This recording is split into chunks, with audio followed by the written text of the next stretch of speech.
At so, ayan, hi guys! Welcome back at channel natin at ito na nga si Revised para kay episode 231 at ayan, huwag na natin patagalin pa. Simulan na natin yan at kahapon nga ay dito tayo natapos. Yung sa pagkasabi ni Blast dyan kay Flashy, nalayuan niya yung Datman na yun. At ito nga sabi ni Flashy, bakit? Sa tingin ba ni Blast, di niya kayang talunin yung Datman? Pero sabi nga rito ni Blast na kasi gusto niya na siya mismo yung tatapos sa Datman na yun. At now, ang continuation niya is eto naman na. So dito tingin-tingin lang masama.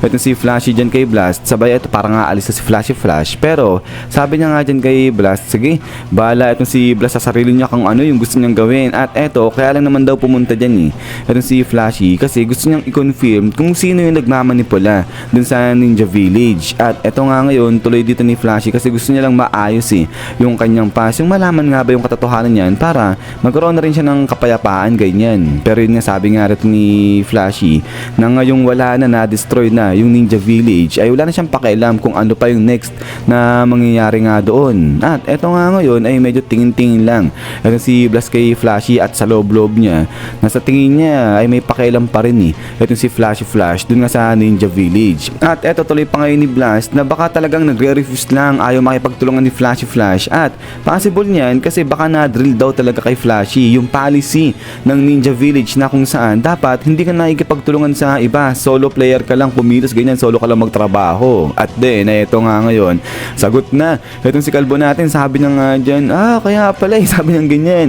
Ibig sabihin daw, magkasama palang lumaki. Itong si Flash at saka nga si Sonic dun sa iisang Ninja Village na yun. So, kaya naman daw pala, same level. Itong si Flash at saka yung galawan na lang ni Sonic, same level lang daw. At ito nga nakalagay nga rito kasi, pareho sila yung umaatake bigla-bigla sa mga tao at ayun, nagiging clingy raw sila dun sa inaatake nila na yun. At ito nga ngayon sagot. Itong si Flashy sabi niya nga dyan, bulag daw ba? Itong si Saitama, di niya nga raw ba nakita to? So ito nga yung laban nilang tatlo ni Garo saka nga ni Platinum. Sabi nga ni Flashy dyan, ano raw bang pinagagawa ni Saitama nun? Anong pinapanood niya? Sabi niya ganyan. At ito nga ngayon, sagot si Saitama, naalala niya yung bagsak dyan itong si Flashy at saka nga yung si Sonic. At sabi niya nga rito, sa bagay, kasi nga raw si Sonic talagang mas siya lumubog Sabi niya ganyan, mas bumaon siya. Itong si Flashy, ayan, hindi naman daw siya lumubog sa may lupa. Kasi ito nagalit si Flashy, sabi niya nga dyan, wag daw minimeasure ni Saitama yung master niya kung gaano siyang kalalim lumubog. Sabi niya ganyan. Natin maya eto nga ngayon, napaisip itong si Flashy at eto, parang niranggo niya Itong si Saitama, ayun, si Saitama, tinalo si Garo. Si Garo, tinalo si Platinum. At itong si Platinum, yun, ine-X niya yung bit. Hindi niya tinatanggap, tinalo siya ni Platinum yun, took me off guard. At yun, si Saitama, tinalo rin. Itong si Sonic. At eto nga ngayon, sabi ni Flashy, kaya naman pala ayun nga, talagang meron ditong misunderstanding ng pag-i-scale sa Saitama sa power level nilang dalawa ni Sonic. So kaya nga ito, sabi ni Flashy, okay sige kung ganun.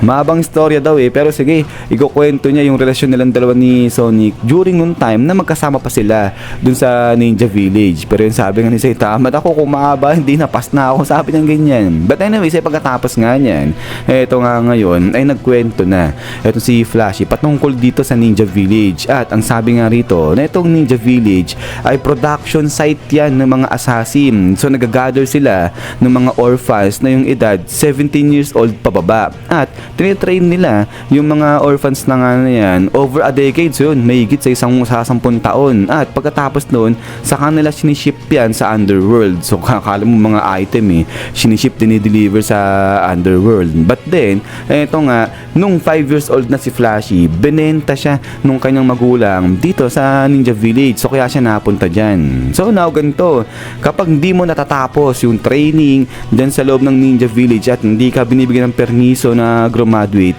hindi ka makakatakas dyan. Imposibleng araw. At ito nga sabi ni Flashy Flash, yung mga scars mula dun sa punishment na binigay sa kanya dahil nag-attempt siya na tumakas dyan sa Ninja Village, ito nga still remain. So hindi na nawala sa kanya yan. At ito nga yung tuloy ni Flashy dito sa Ninja Village, yung isang araw dyan 72 hours. At yung 6 na oras doon, yun yung oras para matulog sila. So grabe, 72 hours tapos 6 na oras lang tulog mo. At yung mga pagkain nga raw dito, mga walang lasa yan. At yung mga info outside ng Ninja Village ito, completely black yan. So walang pumapasok na kahit na anong info dyan galing dun sa labas. At now, buong buhay nga raw nila nung nandyan pa sila sa Ninja Village, parang kala mo mga machines sila na wala raw silang ginawa kundi mag-aral, matuto ng mga skills kung paano pumatay. At bawal na bawal silang mag-display o magpakita ng kahit na anong emosyon. So yung mga kasamahan daw nila dito na talagang dead na o patay na yung kanilang emosyon, ang tawag sa kanila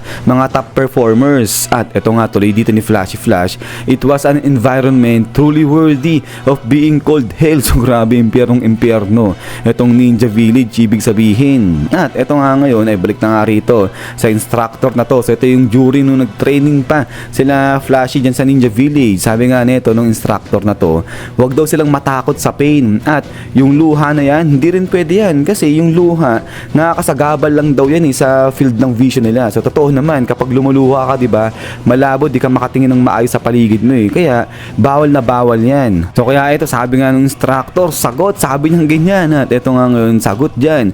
Ito sila Flashy, sabi nga nila, yes sir. Pero grabe, yung mga itsura nitong mga to iba-iba na. Iba parang kalong pasuko na, iba parang takot pa nga rin. Natin pagkatapos nga niyan, ito nga ngayon, sigaw ulit itong instructor na to. At ayun, mga nakapila na, mga naka-line up na itong 21 members ng 44th graduating class. At sabi nga ngayon ito ng instructor na wag raw nila iisipin dito na mga kakampi nila o mga kaibigan nila, itong mga kasamahan nila dito. I-consider lang daw nila o ituring yung bawat isa na mga training partners, mga ka-sparring ganyan. At ito nga ay pagka-graduate nga raw nila dito, at if ever na magkita sila sa labas sa field, wag daw nila iisipin na yung kakampi nila itong mga to. Instead, ang isipin nila, kaaway nila yan at dapat nilang patayin yung isa't isa. At ito nga sabi ng instructor, kaya sige, magpabayaro sila, i-let down nila yung kanilang guard, sigurado mamamatay sila. At so ito nga ngayon, tuloy sila dyan sa matinding pag-e-ensayo nila. At ito grabe, mga itak, yung mga tabak, yung mga hawak nga nila dyan. At ayun, grabe, yung babagsak na, yung iba mga talagang dugo-dugo na, pero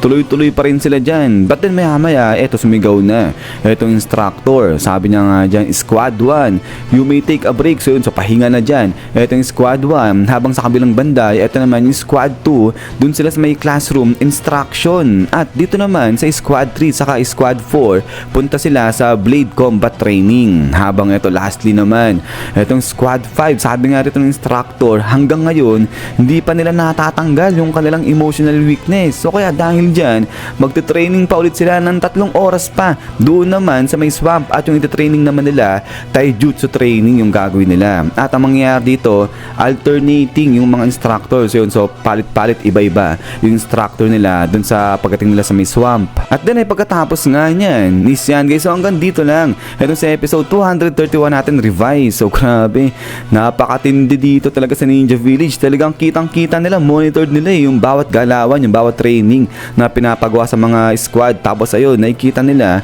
kung ano yung mga kahinaan nila, tapos sa kanila pinapadalayan o tinatapon kung saan training ground sila na nararapat. But anyways, yun nga guys, ay maraming salamat sa panonood dito kay Kalbo. At yun, hintay-hintay lang para sa next episode natin. At dun pala sa mga nag-request pala ng ibang mga anime natin, iba nakita ko yung Blue Kill ba yun, at saka yung sa Historia.